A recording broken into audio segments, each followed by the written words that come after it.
तो चलिए दोस्तों, इसी सीरीज को आगे बढ़ाते हुए आज हम इसकी थर्ड क्लास यानी हिस्ट्री की थर्ड क्लास की ओर चलते हैं, जिसमें कि आज हम पढ़ेंगे वैदिक सभ्यता को। अगर आपको वीडियो जरा सी पसंद आती है तो प्लीज़ आप सपोर्ट दिखाइए, वीडियो को लाइक करिए, चैनल को सब्सक्राइब करिए, अपने दोस्तों में शेयर ज़रूर करिए। आपको सब कुछ क्लास में ही याद हो जाएगा। तो चलिए, ज़्यादा टाइम ना गवाए हुए कि वीडियो को स्टार्ट करते हैं। वैदिक सभ्यता। वैदिक काल को दो भागों में विभाजित किया गया है। ऋग्वैदिक काल 1500 से 1000 ईसा पूर्व, उत्तर वैदिक काल 1000 से 600 ईसा पूर्व। अच्छा, आप पूछोगे कि सर इनको थोड़ा एक्सप्लेन कर दीजिए। मैं आपको एक बार इनको एक्सप्लेन कर देता हूँ। ऋग्वैदिक काल ऋग्वैदिक काल की जानकारी ऋग्वेद में मिलती है, जो कि 1500 से 1000 ईसा पूर्व में है।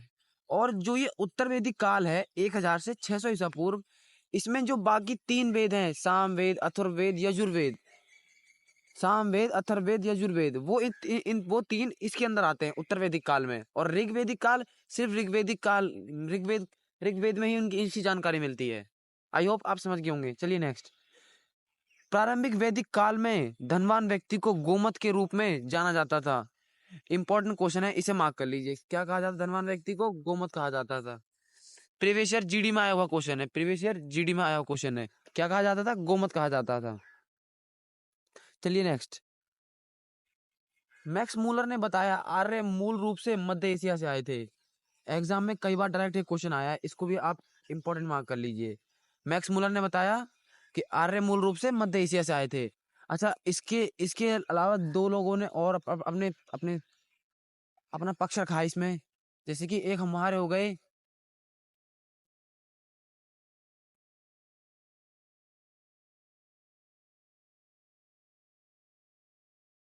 एक हमारे हो गए दयानंद सरस्वती जी, जिन्होंने जिन्होंने कहा है कि ये लोग तिब्बत से आए थे, तिब्बत से। और एक है हमारे बाल गंगाधर तिलक, जिनके द्वारा कहा गया ये उत्तरी ध्रुव से आए थे ये लोग। तो ये तीन पक्ष हैं जो उनको आपको याद कर लेना है, और आप इन तीनों को नोट भी कर सकते हैं। ये दो जो मैंने बताए हैं इनको आप इनकी साइड में ही नोट कर लीजिए, क्योंकि इंपॉर्टेंट है। चलिए नेक्स्ट। आर्य द्वारा निर्मित सभ्यता वैदिक सभ्यता थी। कौन सभ्यता थी? वैदिक सभ्यता थी। आर्य शब्द का अर्थ होता है श्रेष्ठ। आर्य शब्द का अर्थ होता है श्रेष्ठ। आर्य शब्द श्रेष्ठ। आर्यों की भाषा, संस्कृति और यह ग्रामीण सभ्यता थी। जैसे कि मैंने आपको बताया कि हड़प्पा सभ्यता एक नगरीय सभ्यता थी और ये एक ग्रामीण सभ्यता है। और इनकी इनकी भाषा संस्कृत भाषा थी। चलिए नेक्स्ट की तरफ चलते हैं। प्रशासन की इकाई को 5 भागों में विभाजित किया गया था। सबसे पहले कुल, कुल से बड़ा ग्राम, ग्राम से बड़ा विश्व, विश्व से बड़ा जन, जन से बड़ा राष्ट्र। जैसे कि हमारे आज के प्रेजेंट टाइम में जैसे कि आप गांव, गांव से बड़ा शहर, शहर से बड़ा राज्य, राज्य से बड़ा देश। इस तरह ये मतलब इनका समाज बटा हुआ था। आर्यों की आर्यों की मुख्य प्रमुख सामाजिक इकाई जन थी। क्या थी? जन। जन वो सामाजिक इकाई थी जिसमें काफी सामाजिक लोग रहा करते थे। जन। ग्राम के मुखिया को ग्रामणी कहते थे। अच्छा, आपको इनके मुखिया याद करने की ट्रिक बताता हूँ। जैसे कुल है तो पति लगा दिए, कुलपति। ग्राम, ग्रामपति। विश्व, विश्वपति। जन, जनपति। इस तरह इनकी आप याद कर सकते हैं। जैसे विश्व का प्रधान विश्वपति कहलाता था, तथा जन के प्रधान को राजा या जनपति कहते थे। सभा एवं समिति राजा को सलाह देने वाली संस्थाएं थी। क्या थी?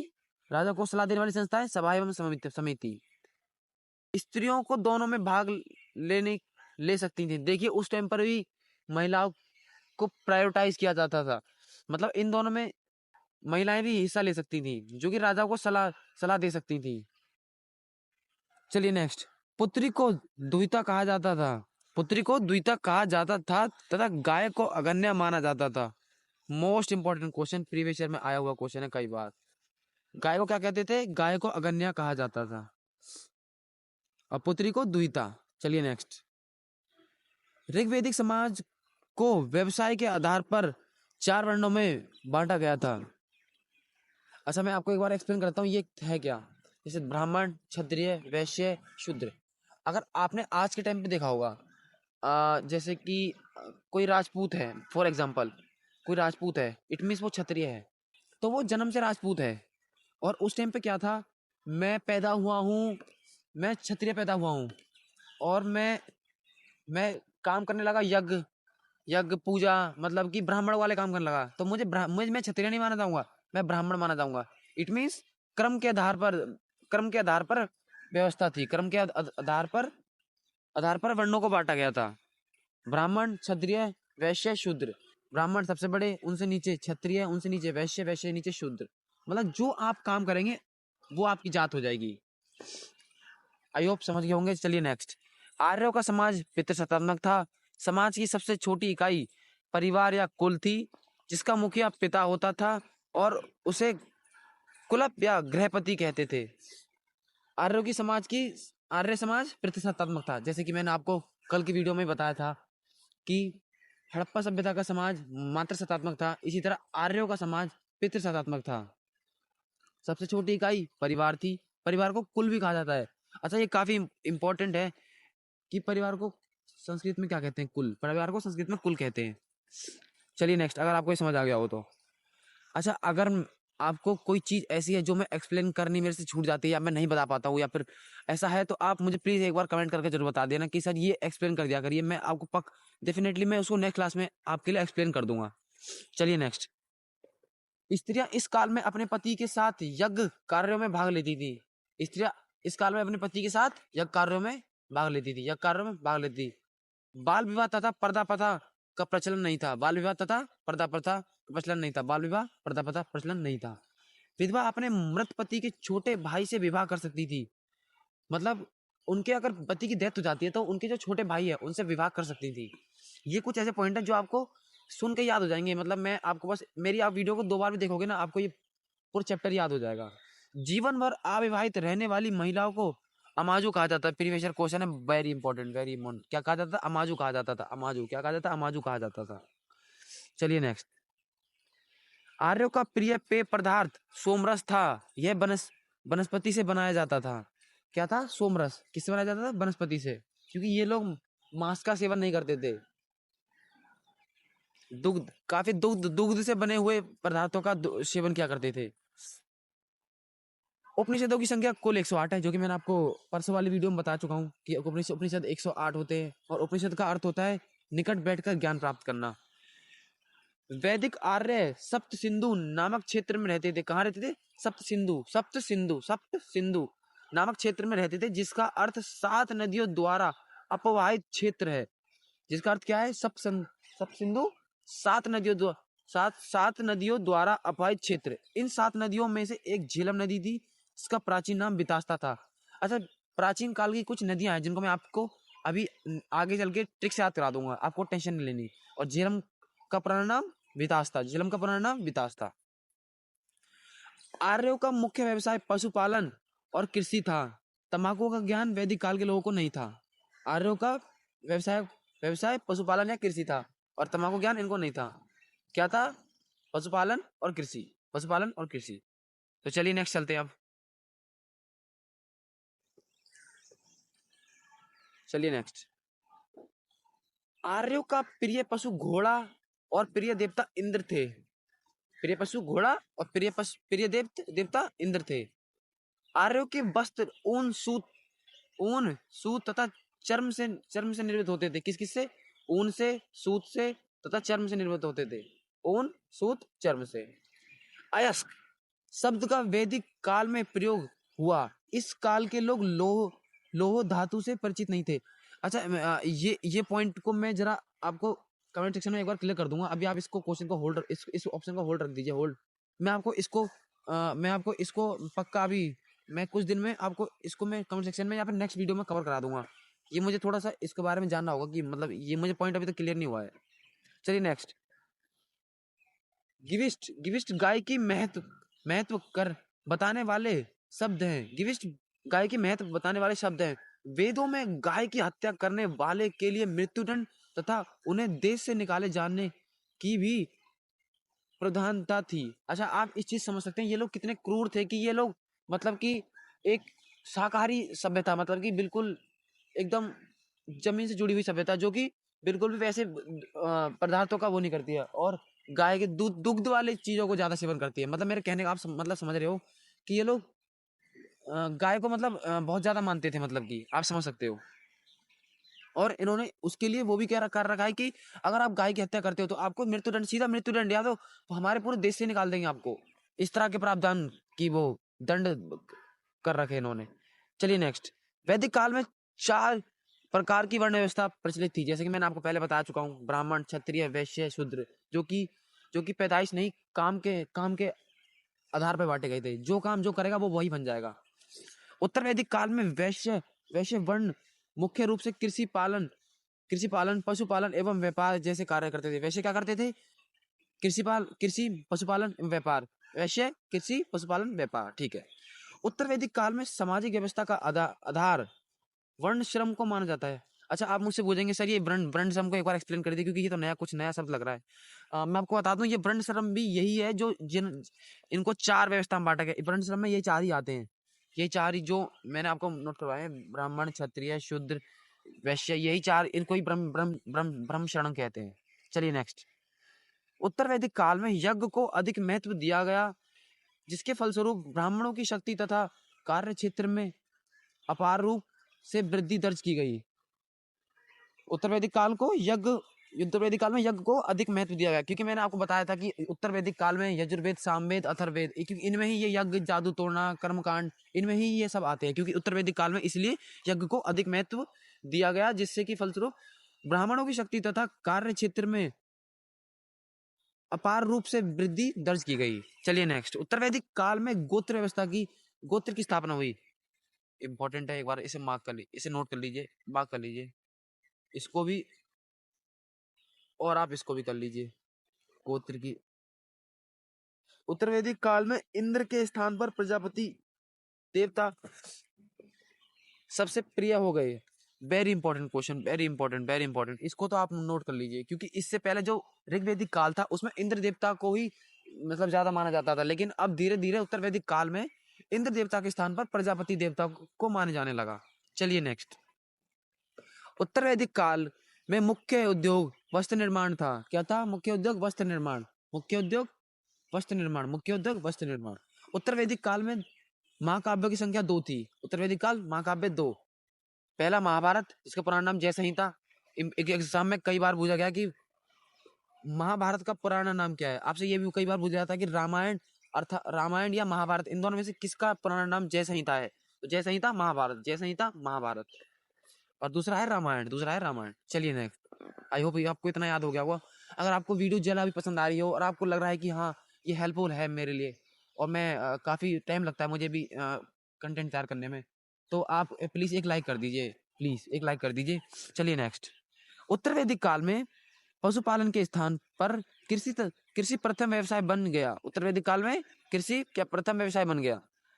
कृषि प्रथम व्यवसाय बन गया।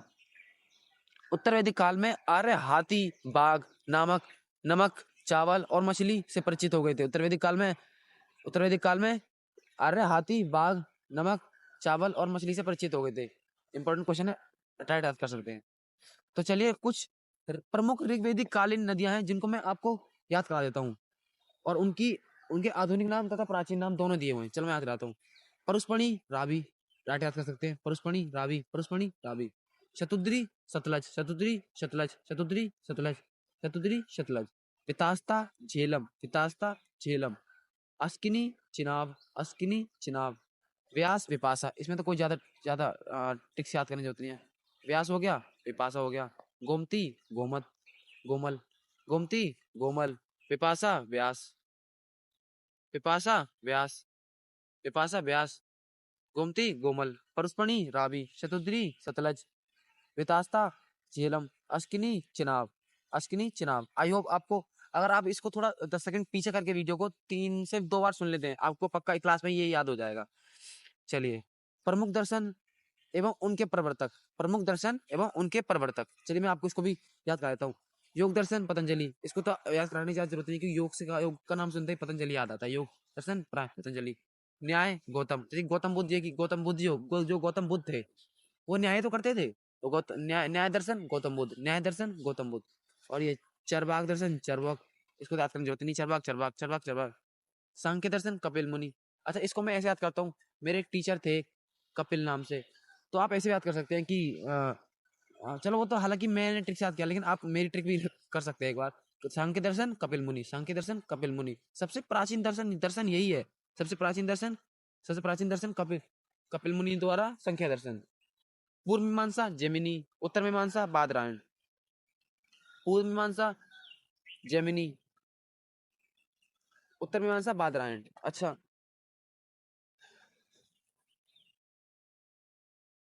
पूर्व मीमांसा जेमिनी, उत्तर मीमांसा बादरायण।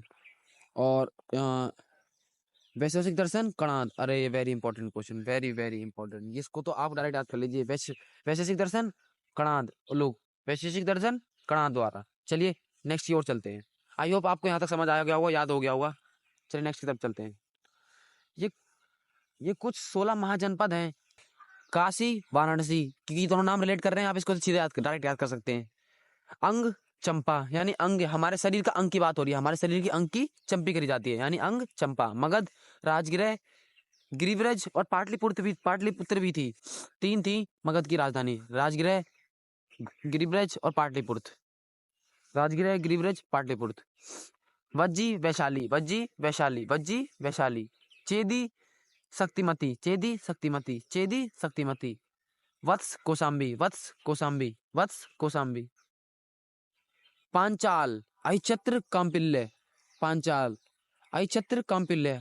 अच्छा मैं पांचाल को, अच्छा उसने ऐसी चाल चली कि मैं कांपने लगा, यानी कांपिल्य। उसने ऐसी चाल चली पांचाल कि मैं कांपिल्य यानी कांपने लगा। मत्स्य विराट, मत्स्य मत्स्य विराट, मत्स्य विराट, मत्स्य विराट। सूरसेन मथुरा, सूरसेन मथुरा। क्रू इंद्र प्रदेश, इंद्रप्रस्थ। गांधार तक्षशिला, गांधार तक्षशिला, गांधार तक्षशिला। कंबोज राजपुर और हाटक। अच्छा इसे आप ऐसे याद कर सकते हैं, कंबोज। अच्छा बोझ ज्यादा है तो कुछ हाटक, यानी कुछ हटा दो तो कंबोज हो जाएगा, यानी कंबोज हाटक, कंबोज हाटक। अवंती, अवंती की आप नहीं कर सकते, ज्यादा इंपॉर्टेंट नहीं है। अस्मक पोटली, अस्मक पोटली, अस्मक पोटली। दक्षिण भारत का एकमात्र महाजनपद, दक्षिण भारत का एकमात्र महाजनपद अश्मक, दक्षिण भारत का एकमात्र महाजनपद अश्मक। मल कुशीनगर, मल कुशीनगर। अच्छा मल्ल युद्ध को हिंदी में कुश्ती कहा जाता है, मल्ल युद्ध को हिंदी में कुश्ती कहा जाता है। तो मल और कुशीनगर, मल्ल कुशीनगर, मल्ल कुशीनगर। कौशल रहता है बस्ती में, कौशल श्रावस्ती, कौशल रहता है बस्ती में, कौशल श्रावस्ती, कौशल रहता है बस्ती में, कौशल श्रावस्ती। मगध महाजनपद गंगा एवं सोन नदी से घिरा हुआ है। वेरी इंपॉर्टेंट क्वेश्चन, इसको आप डायरेक्ट याद कर लीजिए, इसको डायरेक्ट याद कर लीजिए। आई होप आपको यहाँ तक वीडियो पसंद आई होगी। अगर आपको चीज़ें याद करने में दिक्कत हो रही है तो आप कृपया इसे दोबारा देख लीजिए। और अब मैं आपको क्विक रिवीजन कराने जा रहा हूँ, जैसे कि जब आपका एग्जाम टाइम आए तो आप पीछे पीछे का याद कर लीजिए, आपका सच में बहुत जल्दी रिवीजन हो जाएगा। और बाकी अगर कोई मतलब कि जिसको क्लास सब कुछ याद हो गया है, वो चाहे तो इस पार्ट को छोड़ सकता है। बाकी मैं क्विक रिवीजन करा दे रहा हूँ, जैसे कि आपको सब कुछ, आपका जो पढ़ा है अभी तक वो सब कुछ पुख्ता हो जाए। तो चलिए मैं क्विक रिवीजन करा देता हूँ एक बार।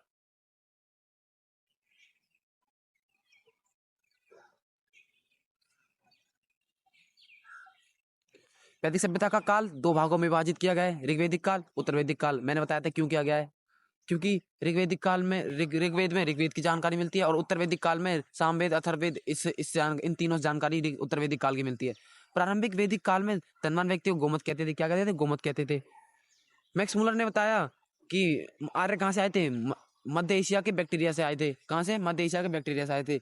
लेकिन यहीं बाल गंगाधर तिलक ने कहा था उत्तरी ध्रुव से आए, उत्तरी ध्रुव से, उत्तरी ध्रुव से। आर्य द्वारा निर्मित सभ्यता वैदिक सभ्यता, आर्य द्वारा वैदिक सभ्यता। आर्य शब्द का अर्थ श्रेष्ठ, आर्य शब्द का अर्थ श्रेष्ठ, आर्य शब्द का अर्थ श्रेष्ठ। आर्यों की भाषा संस्कृत थी और यह ग्रामीण सभ्यता थी। आर्यों की भाषा संस्कृत और यह ग्रामीण सभ्यता थी। प्रशासन की इकाई को 5 भागों में विभाजित किया गया था, कुल, ग्राम, विश, जन, राष्ट्र। कुल, ग्राम, विश, जन, राष्ट्र। आर्यों की संख्या, आर्यों की मुख्य सामाजिक इकाई जन थी, आर्यों की मुख्य इकाई जन थी, जन जन। ग्राम के मुखिया को ग्रामणी कहते थे। मैंने कहा था पति लगा दीजिए, पति, सिर्फ पति। कुलपति, ग्रामपति, विशपति, जनपति। सभा एवं समिति राजा को सलाह देने का कार्य कर, इसमें स्त्रियां भी भाग लेती थी। सलाह एवं समिति राजा को सलाह देने के कार्य करती थी। पुत्री को दुहिता कहा जाता था, पुत्री को दुहिता कहा जाता था। और गाय को अगन्या, गाय को अगन्या, गाय को अगन्या। ऋग्वेदिक समाज को व्यवस्था के आधार पर 4 वर्णों में व्यवस्थित किया गया था, ब्राह्मण, क्षत्रिय, शूद्र, वैश्य, ब्राह्मण क्षत्रिय शुद्ध वैश्य वैश्य। आर्य समाज पितृ सत्तात्मक था। समाज की सबसे छोटी इकाई परिवार या कुल थी, जिसका मुखिया पिता होता था। क्या होता था? पिता होता था। चलिए नेक्स्ट। स्त्रियां इस काल में अपने पति के साथ यज्ञ में भाग ले सकती थी। क्या ले सकती थी? यज्ञ में भाग इसलिए ले सकती थी। बाल विवाह आता था, पर्दा प्रथा का प्रचलन नहीं था। विधवा अपने मृत पति के छोटे भाई से विवाह कर सकती थी, अपने छोटे पति के साथ विवाह कर सकती थी। जीवन भर अविवाहित रहने वाली महिलाओं को अमाजू कहा जाता था। क्या कहा जाता? अमाजू कहा जाता था। अमाजू अमाजू अमाजू। आर्यों का प्रिय पेय पदार्थ सोमरस था। आर्यों का प्रिय पेय पदार्थ सोमरस, जो वनस्पति से बनाया जाता था। कुल उपनिषद 108। कुल उपनिषद 108। वैदिक आर्य सप्त सिंधु नामक क्षेत्र में रहा करते थे, जिसका अर्थ है 7 नदियों द्वारा अपवाहित क्षेत्र। इन 7 नदियों में से एक झेलम है, जिसका प्राचीन नाम वितास्ता था। क्या था? प्राचीन नाम वितास्ता था। आर्यों का मुख्य व्यवसाय पशुपालन और कृषि था। आर्यों का मुख्य व्यवसाय कृषि पालन और कृषि था। तंबाकू का इन्हें ज्ञान नहीं था। चलिए नेक्स्ट। आर्यों का प्रिय पशु घोड़ा और प्रिय देवता इंद्र, जो कि आगे चल के प्रजापति देवता की का स्थान ले लेते हैं, मतलब कि प्रायोरिटी उनको ज्यादा दी जाने लगती है। आर्यों के वस्त्र ऊन, सूत तथा चर्म से बनाए जाते थे। ऊन, सूत तथा चर्म से बनाए जाते थे। अयस्क शब्द वैदिक काल में प्रयोग हुआ। अयस्क शब्द वैदिक काल में प्रयोग हुआ। अच्छा, मैं इस ऑप्शन को अभी होल्ड करके इसको मैं आपको क्लियर कर ही दूंगा। गिविष्ट गाय की महत्वता बताने वाला शब्द है। वेदों में गाय की हत्या करने वालों के लिए मृत्युदंड तथा उन्हें देश से निकालने का प्रावधान किया गया है। क्या किया है? मृत्युदंड तथा देश से निकालने का प्रावधान किया गया है। वैदिक काल चार प्रकार की वर्णों में विभाजित था। ब्राह्मण, क्षत्रिय, वैश्य, शूद्र। ब्राह्मण, क्षत्रिय, वैश्य, शूद्र। ब्राह्मण, क्षत्रिय, वैश्य, शूद्र।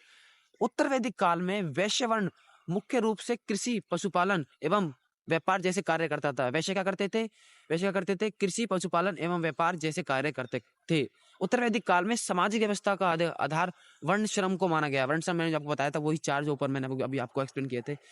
उत्तर वैदिक काल में यज्ञ को अधिक महत्व दिया गया है, जिसके फलस्वरूप ब्राह्मणों की शक्ति तथा कार्य क्षेत्र में अपार रूप से वृद्धि दर्ज हुई है। उत्तर वैदिक काल में यज्ञ को अधिक महत्व दिया गया है। नेक्स्ट चलिए। उत्तर वैदिक काल में गोत्र व्यवस्था की स्थापना हुई। गोत्र व्यवस्था उत्तर वैदिक काल। गोत्र व्यवस्था उत्तर वैदिक काल। उत्तर वैदिक काल में इंद्र के स्थान पर प्रजापति देवता सबसे प्रिय हो गए। क्या हो गए? प्रजापति देवता सबसे प्रिय हो गए। उत्तर वैदिक काल में उद्योग वस्त्र निर्माण था। उत्तर वैदिक काल में महाकाव्यों की संख्या 2 थी। महाभारत और रामायण। महाभारत को जैन संहिता भी कहा जाता है। उत्तर वैदिक काल में पशुपालन के स्थान पर कृषि प्रथम व्यवसाय बन गया। क्या बन गया? कृषि प्रथम व्यवसाय बन गया। उत्तर वैदिक काल में आर्य हाथी, बाघ, नमक, चावल और मछली से परिचित हो गए थे। किससे हो गए थे? हाथी, बाघ, नमक, चावल और मछली से परिचित हो गए थे। चलिए, आई होप आपको समझ आ रहा होगा। थोड़ी मेरी स्पीड तेज है क्योंकि ये आपका क्विक रिवीजन है, क्योंकि जब आप लास्ट टाइम पे इसे याद करेंगे, देखिए आपके लिए बहुत हेल्पफुल रहेगा। परस्पणी, रावी नदी के पास, शतुद्री, सतलज, वितास्ता झेलम, अस्किनी चेनाब, विपाशा व्यास, गोमती गोमल। प्रमुख दर्शन, चलिए आइए, और उनके प्रवर्तक। योग दर्शन पतंजलि, मैंने जैसे याद कराया था। योग सुनते ही पतंजलि आना में। न्याय, जैसे गौतम बुद्ध न्याय करते थे। न्याय गौतम। चारवाक। संख्या दर्शन कपिल मुनि। सबसे प्राचीन दर्शन। पूर्व मीमांसा जैमिनी। उत्तर मीमांसा बादरायण। वैशेषिक दर्शन उलूक, जिन्हें कणाद भी कहा जाता है। चलिए नेक्स्ट। महाजनपद। काशी वाराणसी में नाम सुनते याद हो जाएगा। मगध, राजगृह, गिरिव्रज और पाटलिपुत्र। बज्जी वैशाली। चेदी शक्तिमती। वत्स कौशाम्बी। पांचाल अहिछत्र। मत्स्य विराट। सूरसेन मथुरा। कुरु इंद्रप्रस्थ। गांधार तक्षशिला। कंबोज, राजगीर, हाटक। कंबोज कर दो, हटा दो। अवंती, अस्मक पोटली।